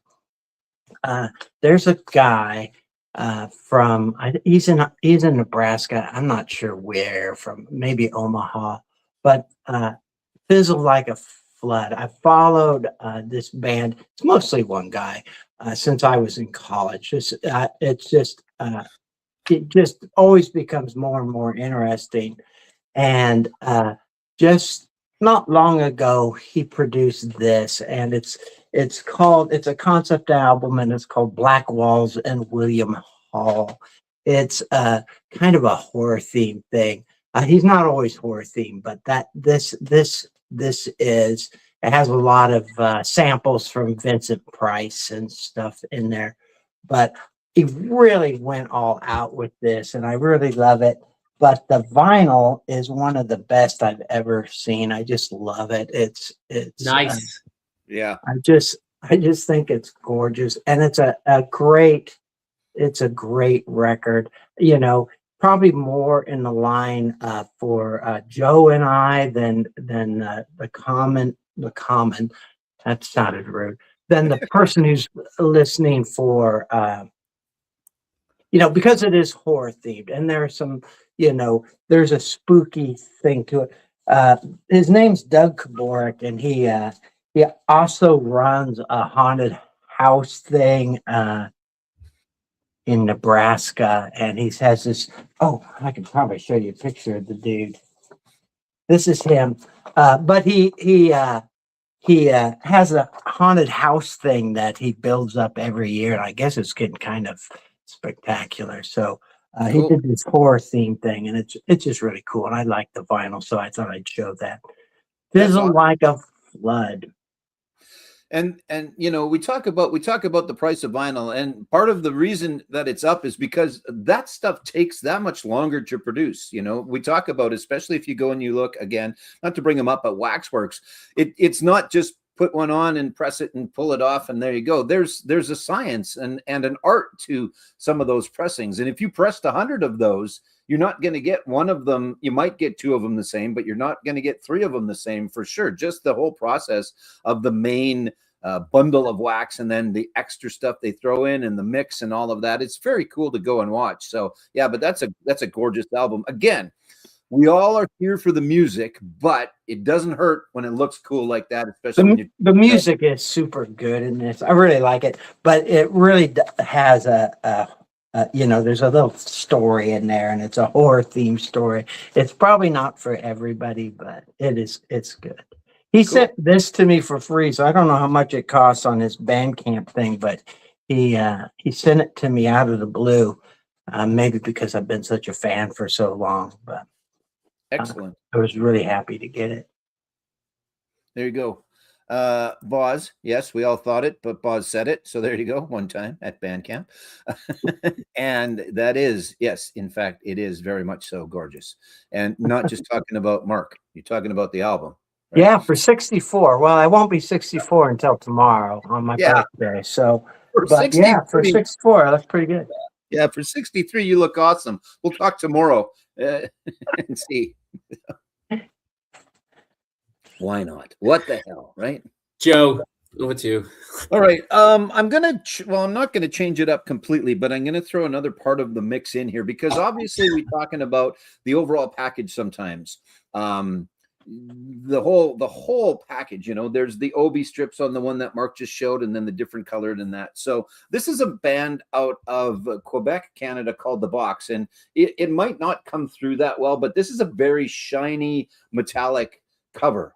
So that's, again, part of the whole aesthetic and package. This is the best of. So if you're looking to pick one up, Christopher Mann, this would be the one to get because it is the best of. They're kind of poppy, power poppy or whatever. Good stuff. But, I mean, it's beautiful as far as all of the packaging and all of the artwork on here.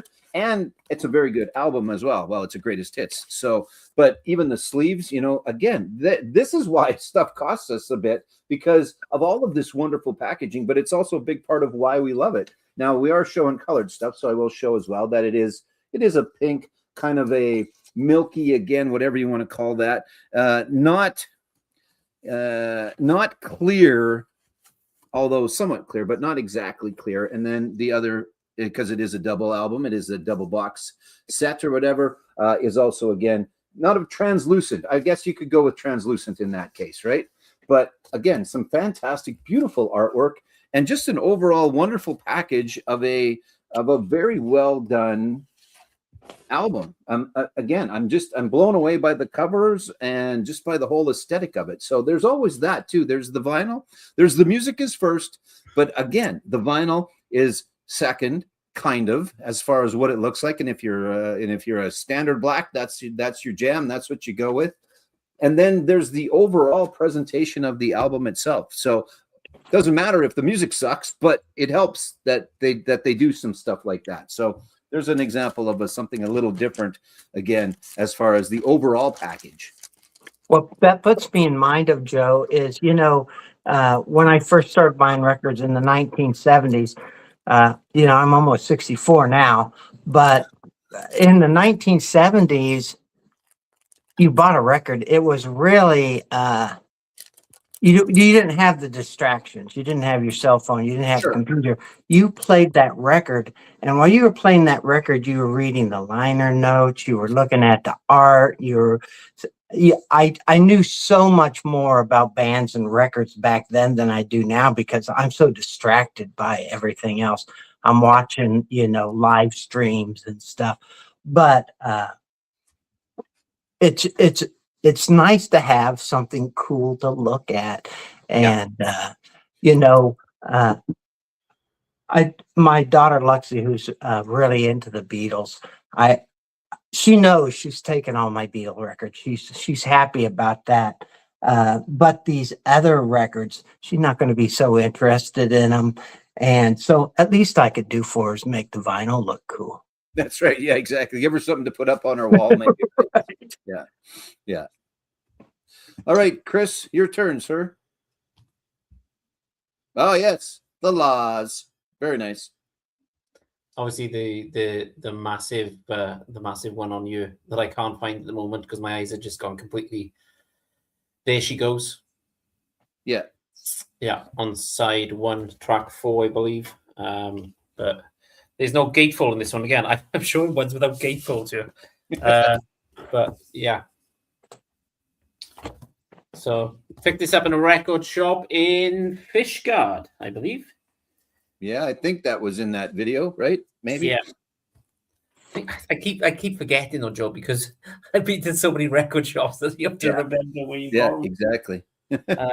So this is on a Coke bottle green. It probably won't show on here. Oh, look good. Yeah. There you go. Yeah. Yeah. Very nice. Now, are there two variants of that cover? Because I know that Carlson's got that up behind him, and it looks like there is an eye facing both ways. I don't know if that's the case or not, where it's a left eye and a right eye, and that they want you to buy both so that you can. Yeah, I don't know. Maybe there is, but because I know that Steve's got them behind him often, right? I think one of them must be original pressing. Maybe. So maybe slightly different to the repress. Good. I had a good deal on this one. It's like £25 Canadian. You're looking about 30 Canadian dollars, maybe something like that. Yeah, so. Good. But it's 90s kind of music into 90s, 2000 maybe. But yeah, it's a good album though. Even Foo Fighters, Obi should be on that one. What should be on it? Sorry, the Foo Fighters Obi should be on that one. Yeah, the eyes. Yeah, exactly. Very nice. There's me searching for the song. Thanks, Mark. So yeah, a bit of the Laws. I saw in the record shop and I went, yeah, let's get it. So good. Very nice. Very nice. There you go. That was my choice. So we'll go back around again. Over to you, Mark. Yeah, we got time. Yeah. Excellent. This is kind of an odd one. I don't play a lot of video games, but I love Red Dead Redemption 2. I'm obsessed with it. I've been playing it for a long time now. And this is the original soundtrack. And you would think that it would be pretty lame for a video game, but the Rockstar games, they go all out. And so Daniel Lanois, he not only produced these things, but he wrote a lot of the songs on here. And there's Willie Nelson songs on here. It's just really super cool. I really like it. But this is another solid color, but it's like blood red. I just think it's so cool. It's a double record and they both look like this, but Daryl and I talk about this sometimes. I was about to say, if Daryl was on, he'd probably piss his pants at this point. Well, I showed it once on a video and he said, "You don't seem like somebody who would be into Red Dead." And I'm like, I am obsessed with Red Dead. If one of the reasons I don't make videos more often is because I play it online a lot, and it's such a cool game. But the soundtrack's really cool. And that vinyl, I don't know if you could see it, but it is like when you're talking about putting blood in the liquid thing. That's kind of what it reminds me of. It's just blood red. I've just got this picture in my head, Joe, of Mark playing online, and I just got a picture of him with a headset and the microphone and just telling people to go to hell. Just telling people to go to hell, left and right. You're not far off. You're not far off. Yeah, you're probably pretty darn close. Hey, was that Mark? What the? Yeah. I'm not as polite. They make so much money off of these video games now. It is insane. Like, you talk about the movie industry, the video game industry, for costs in, they spend a lot on them, but that's how they can afford to do, and that's how they can probably afford to license a lot of that music as well, is that they just making money hand over fist on some of those games. So, Yeah. makes a difference for sure. So, all right. I don't know if we've got Law's fantastic album from Richard. That goes back a little bit, but there you go. There's that. And then Boz, there she goes. He has on a 45, but needs the album. So I think that's one that's somewhat readily available, I think, right? Like you actually just picked that one up a little bit ago, didn't you? I can't remember for sure. Yeah, about 2 months ago, I was in Fishguard and saw a record shop. I was actually looking for charity shops, and opposite the charity shop was behind me was a new record shop that just opened. I was like, oh, this is going to cost money. This will cost me some money. Yeah, exactly. One of them deals, eh? All right. Yeah. My turn again, I suppose. Yeah. So I'm going to go along the same theme line of the last one, where the overall package, and we're going to get into a picture disc here. But this is, speaking of Daryl and the bands that he enjoys, this is Tool. Oh, he's going to be pissed off. Lateralus, right? So this actually, I think they did a reissue recently again of this. There's one that they have never reissued, and then they just keep putting this one out there. So, but that is Tool and Lateralus from a while ago now. And I think this is an original, not that it makes a whole bunch of difference, but yeah, 2000. So that's the album, but then, or that's the cover, but the albums, which the general consensus is that they don't sound that good. And I probably fall into that category, but here is some of the artwork, and I'll get it upright. So a picture disc, but not in the old sense of the picture disc. They are much better than some that used to be. And I think the old picture discs actually used to be more of a plastic more than an actual vinyl. So they've improved them a little bit. And I think each time this gets a reissue, it gets a little bit better as far as the sound quality goes. I was going to show you the other album. I thought all four sides were different because it is a double, but it looks to be pretty much exactly the same. But that's just another form of a thing that they're doing with vinyl these days. Now, there is I think the general consensus is that picture discs suck. They look great, but they suck. That is most of the time the case. I listened to a couple of Sublimes that came into the shop a while ago that we took on trade. They didn't sound horrible. They sounded pretty decent. There was a Pink Floyd, speaking of a number of anniversary editions, a 50th anniversary edition that was a picture disc. But unlike the old, where again, they were somewhat plastic and then there was a film in between and that kind of messed with it, these were done differently. So these newer Pink Floyds, and there's a couple of other albums out there as well. It's just a different process. So I think that they realized that people are in the market for this type of stuff, but you still have to make it sound good. And I think that is what, like, I don't remember if it was laser etched or what it was that made that version of Dark Side that came out a little while ago different, but it was a picture disc, not crazy, not the whole album, but a little bit of artwork on it, and still sounded not bad. So yeah, I know the band Dio love a picture disc, don't they? Yeah. Actually, there's a Dio box set out right now. I think it's 8 albums, and they're all completely different. Like there is some thought and some care taken in a lot of these albums. And again, whether it's just all marketing, in the end, we all want them to sound good. But you know, if I was out there buying a Dio box set and there was a black version and a colored version, I'd buy the colored albums version of it for sure. Cool. So Balls is saying here, my Footloose picture disc sounds as good as my black vinyl. So yeah, I think they've gotten better. Like original ones back in the day. Like I've got an Iron Maiden that sounds not bad. I've got a couple of Meatloaf picture discs that sound okay. But these Sublimes, like it was 40 ounces of Freedom. It sounded fine. We played it on the good stereo shop at the shop, and it sounded fine. So. But there's lots of picture discs that do sound like crap. They really do, because I think they were more of a plastic than they were a vinyl at the time. So, can you get Mark's comment out there? I nearly lost it then. Exactly. Oh, you've set a limit. That's good. Because I wasn't sure if there was some sort of a limit.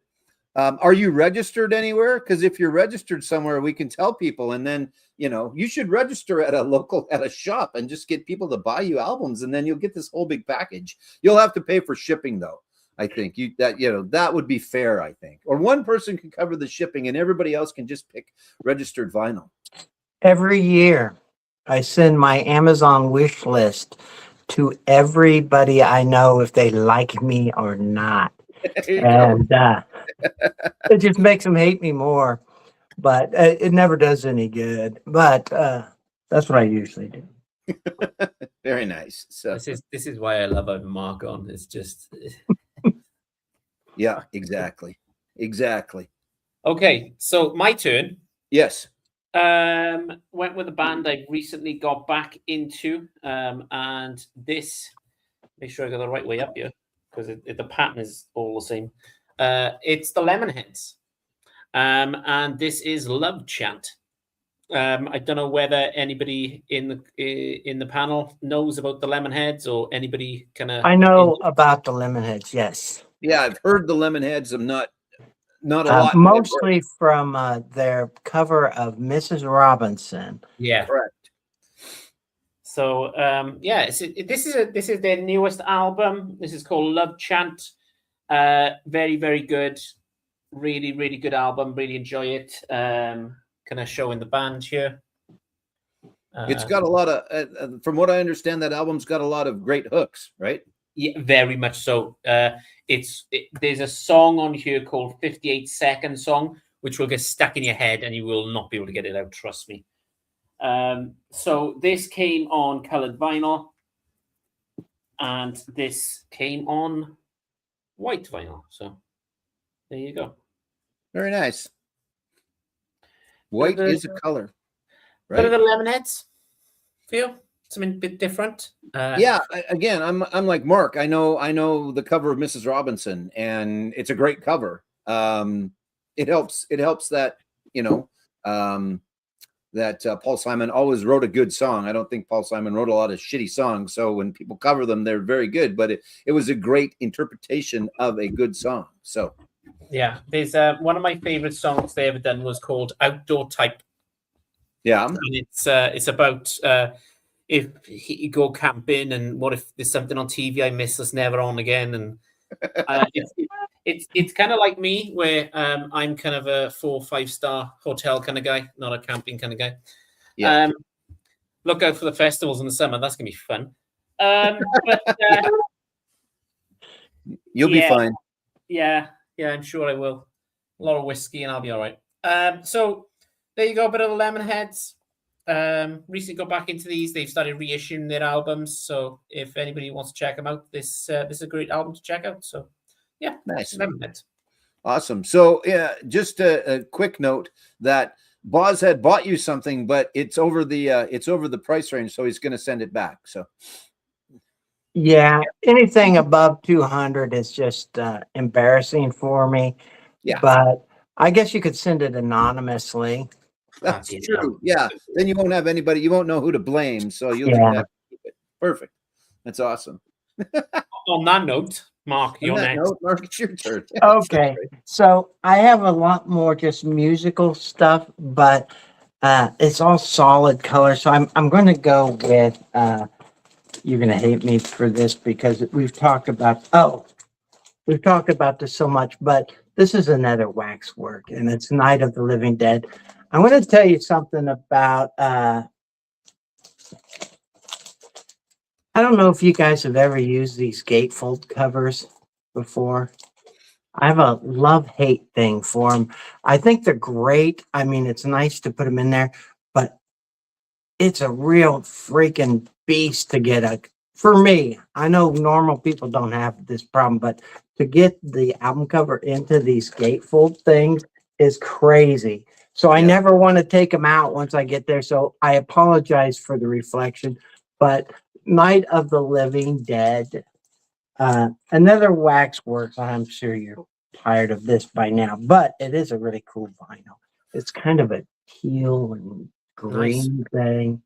Nice. And just another example of a waxwork thing. This is not something that most people are going to be interested in, but for me, it's fascinating. It's a little piece of history and a fun artifact to have.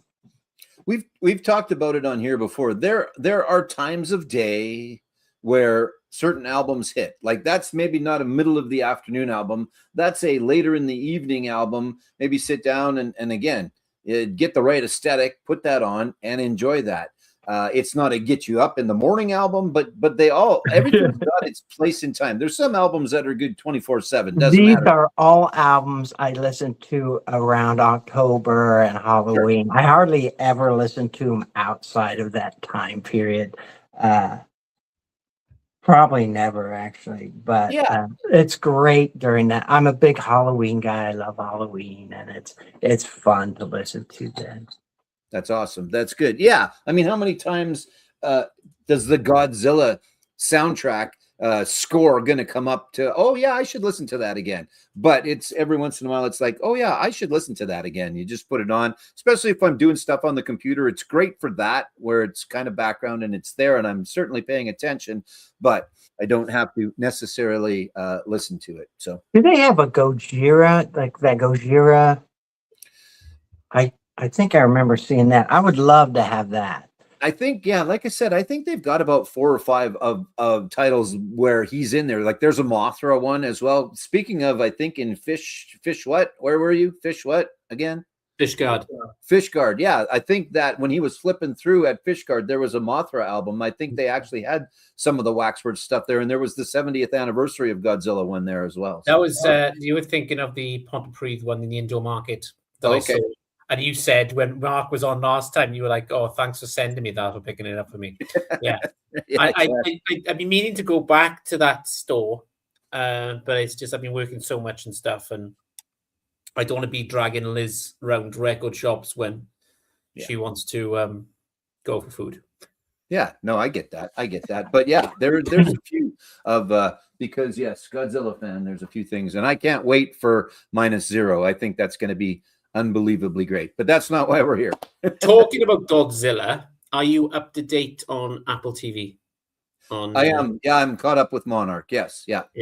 Mark, have you checked that out yet? No, I don't even know what you're talking about. I'm 64, so I'm going to be 64 tomorrow. So I don't know a lot about this newfangled stuff. Okay, Joe, do you want to explain what's going on there? Kurt Russell's in it. Yeah, it's a good series. Really? Yeah, it's a good series actually. It's Monarch, but it's past the first Godzilla movie and before the first Kong movie or before the second. Anyway, it's an Apple TV series and it's pretty good. It's not monsters fighting all the time, and there's, God forbid, there's tons and tons of people that are going, I just want to see the monsters. Well, that's not what it's about, but it's pretty good. And yeah, and Kurt Russell's in it and his kid's in it because there's some old time.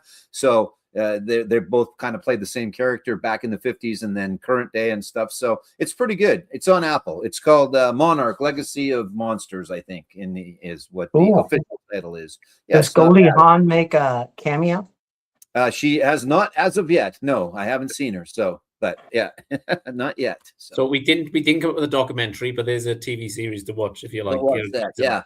And if you need me on November the 6th, I am not available for most of the day because I will either be excited about going to see Godzilla, I will be watching Godzilla, or I will be excited about already having seen Godzilla. So, because I'm really looking forward to it. It's the new Toho version, right? It's the next iteration of that series. So, anyway, that's not why we're here. It is partly why we're here because we could talk about whatever the hell we want to talk about, and Godzilla movies is fine, right? Absolutely. Yeah, exactly. All right. Okay, I'm next. Am I? No, go on then. Go, Joe. I don't care. Yeah, whatever. All right.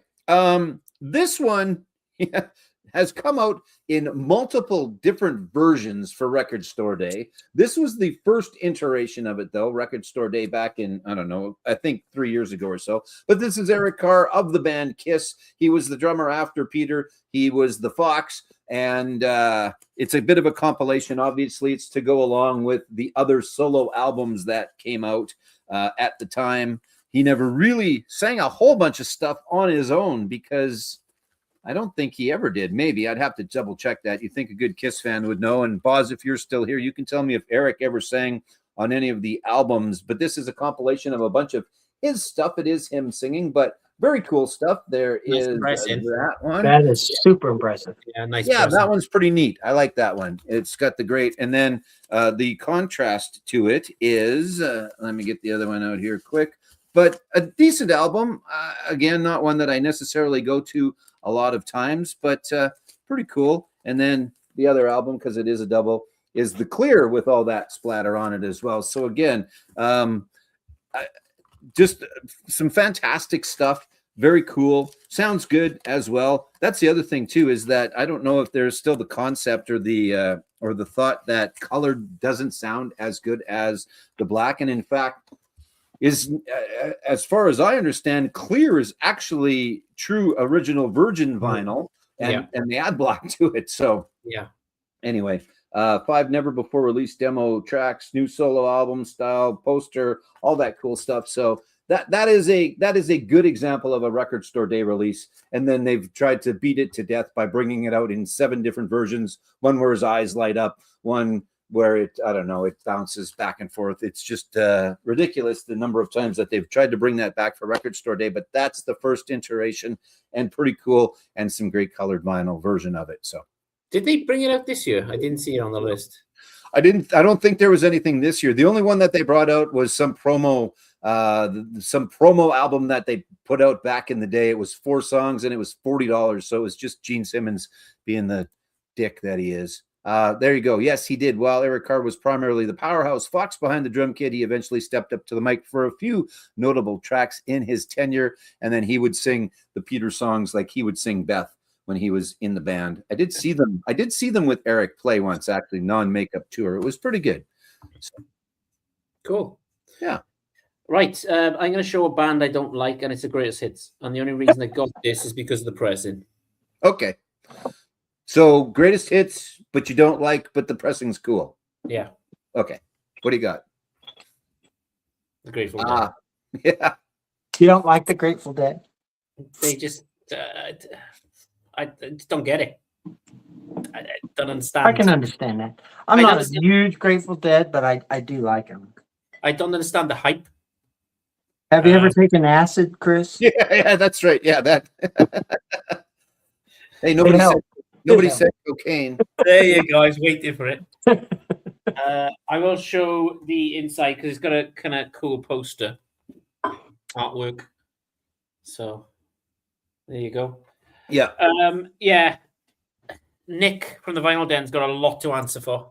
He does he? Yeah. So I've seen like people on YouTube show the Grateful Dead. You know, you get the release on Record Store Day. Live 1975 on a freaking B-side and shit.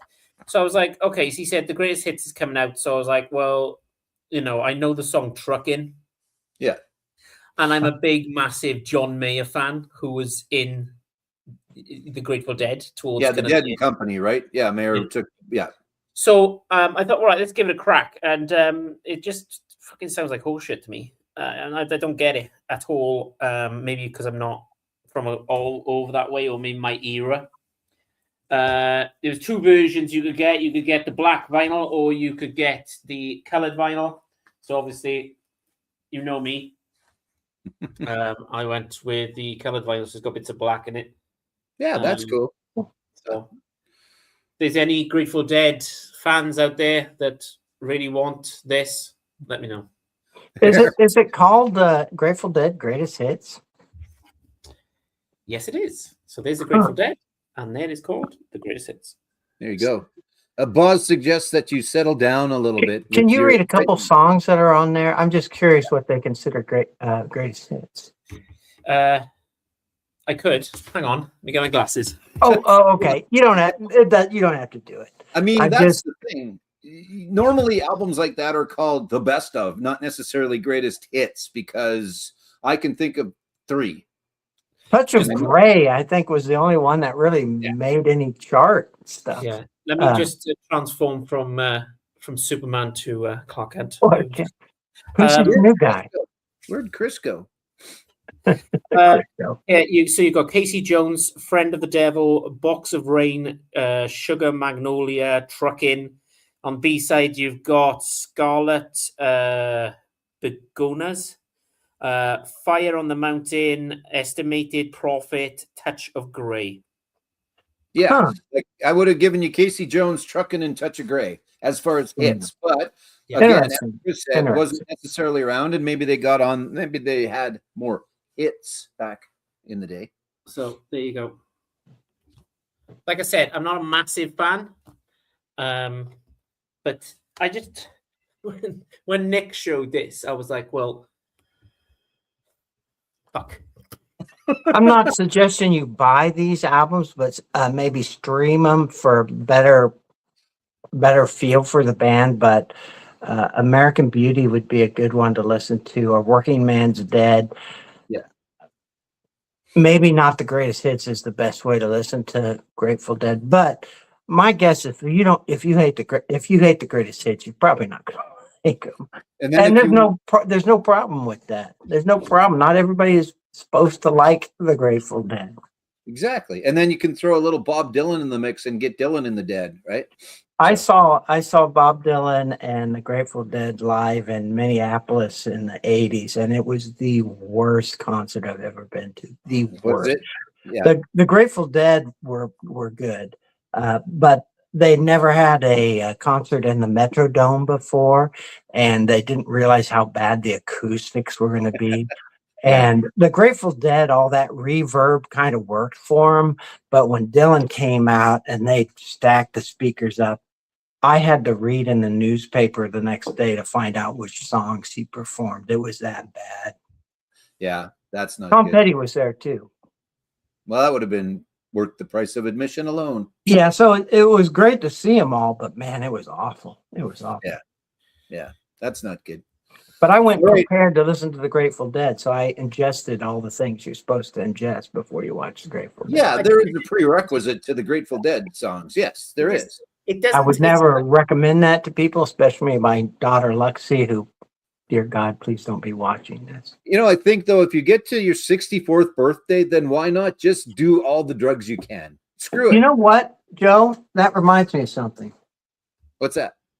I think I'm going to be 64 pretty soon. Oh, shit. Tomorrow. Yeah. I forgot about my own birthday. That's how the mix works. Okay, all right. Let's move on. So we're coming to the end now, guys. Just show what you've got left. Quick fast track here. So Mark, over to you. What have you got left, mate? I know everybody loves Dean Gitter. Dean Gitter sang a lot of ghost ballads.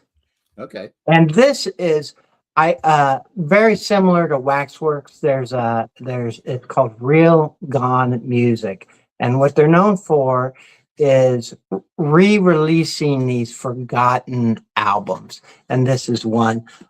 Not a great record, to be honest, but I like the vinyl, and that's all I have to show. Huh, that was quick. that was extremely quick. Yeah.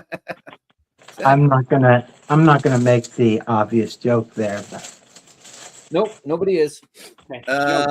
Okay, I got a couple, so I'll do them quick, and I'm not going to take them out of the sleeve. I'm just going to show you the front and show you the back because I'm one of those guys that puts them in the back, and I like it that way. So, speed round. Yes. That was even worse than me. You like it in the back that way. No judgment. Right? No judgment. At least I hope there's no judgment. No judgment. There's nothing wrong. Anyway, let's concentrate on the vinyl. Joe, come on, mate. What you got? I know I've talked about these guys a lot lately, but I've listened to it again a couple of times, and I really like it. A Pound of Feathers, the new one from the Black Crowes. It's a very cool vinyl variant of it as well. So I thought I would show that quick again, and I was saving it till the end. This is a band I like. You can take them or leave them, but they are very tongue-in-cheek, and they put their tongues in a lot of different places, actually. But Steel Panther and On the Prowl and a very cool purpley smoke, whatever. Yes. I like them. One of my favorites, The Offspring, and this is Supercharged. They're still making music, probably not a whole bunch more, but this, and then the one before, which was about 4 years ago or so, I really liked it as well, but nice blue variant, smoky blue, got a little bit of white in there as well. They've got that smoke version going on. There are not a lot of albums that I buy and I don't like, and I should have searched this out in advance, but this album sucks. Do not buy this. This is my public service announcement to you. Faster Pussycat, Between the Valley of the Ultra Pussy. Yes, I know, I'm saying it, doesn't matter, but it's a horrible, it's so shitty. I didn't even put it in an outer sleeve. I hate it that much, but I've hung on to it, and it's a purple variant, but it is a reimagining of Faster Pussycat songs, electronic dance versions of them. And I don't mind electronic dance music, but I didn't want my Faster Pussycat that way. Speaking of our good friend Emma and her Cheap Trick concert, this is the latest from them, All Washed Up. This is a good album. This is a very good album. Don't sleep on this if you think Cheap Trick is all washed up, because they in fact aren't, but it's kind of one of those rainbow, smoky, very cool albums. I like it a lot. It's decent. Canadian band out of Montreal. I've talked about them before, but this is not the album I normally talk about when I talk about The Damn Truth. This is their third of the fourth, but again, a kind of a cool orangey, splattery vinyl. Two more. This is the gold 50th anniversary edition of one of my all-time favorite albums, Dirty Deeds Done Dirt Cheap. AC/DC did them all, reissued them all on this gold vinyl. Some say it sounds like shit. I don't think it sounds that bad. I've still got all my originals, but I also picked up all of these gold 50th anniversary editions. Very cool. And the last one is a box set from an album. You think I talk about listening to AC/DC, then I talk about listening to Alice Merton. I'm not exactly sure. Alice is her name, but it's a very cool little box set. You get a little sleep mask that comes as part of it. You get a little, the album is called Mint, so you get a little Mint vinyl shopping bag that comes with it as well. You get the whole book with a bunch of cool stuff in it. There's Alice herself right there. This is a good album. I like it. It's decent. It came out a little while ago. You get a couple of stickers. And then the reason we're here and the payoff is, if I can get it out, so you get all that stuff, which is pretty cool. And then on top of it, you get the cool vinyl. And it is, drumroll please, guess the color. It's mint. There you go. So good album. Again, not necessarily my everyday jam, but I like it. I surprise myself every once in a while and like things that maybe others wouldn't think that I normally would listen to. And this probably falls into that category, but I like it. And it's a nice, well together, kind of a cool little box set, again, with all these colors and pictures and all the stickers and all the rest of it. So there you go. Thanks for watching. Thank you. It had to be on green, didn't it? It did. If it wasn't on mint, then somebody's not doing their job. Exactly. So, yeah. Okay, cool. I've got a few left to show. So, punk band from France, I believe, Dirgy. Right. This came on white vinyl. No gatefold, so I'll keep moving. Black Friday Record Store Day. You got Black Sabbath. This came on red vinyl. This album is without Ozzy, so it's all right. So you got Post Malone, and you've got Travis Barker in Lockdown covering Nirvana songs. Right. This came on yellow vinyl, and it wouldn't be a live stream if I didn't show this band. So here we go. Brace yourselves. It's the Stereophonics, and they are live. This is the live album. I'll take it out real quick. So this takes you up to about 2005, Joe. Yeah. Okay. Wales another. So there you go. You'd think this came on black vinyl, but no, it came on white vinyl.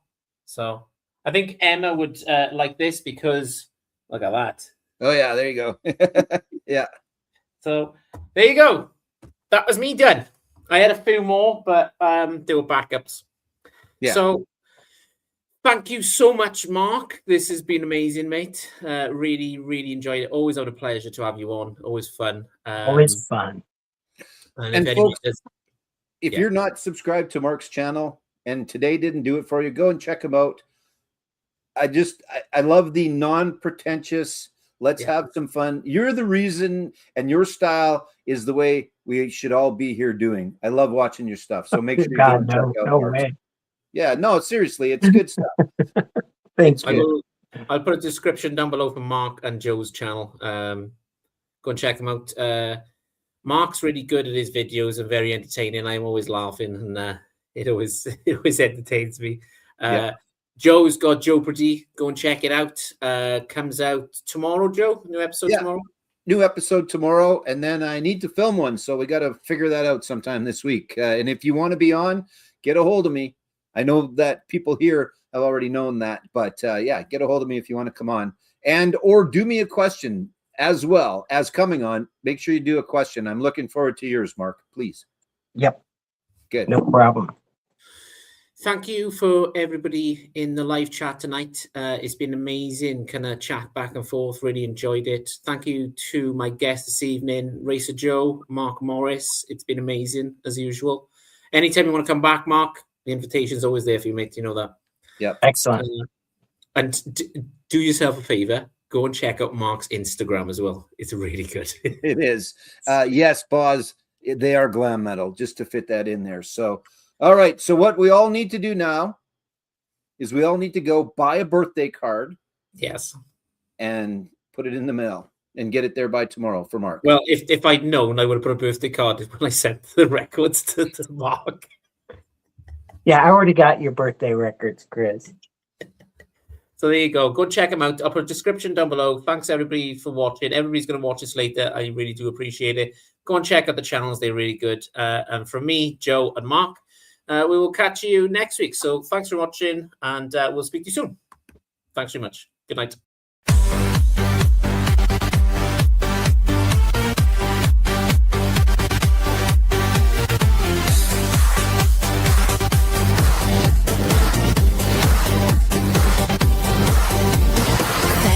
Watching, that's it for the show. We hope it won't cost you too much dough. We always enjoy hanging with you. We hope you like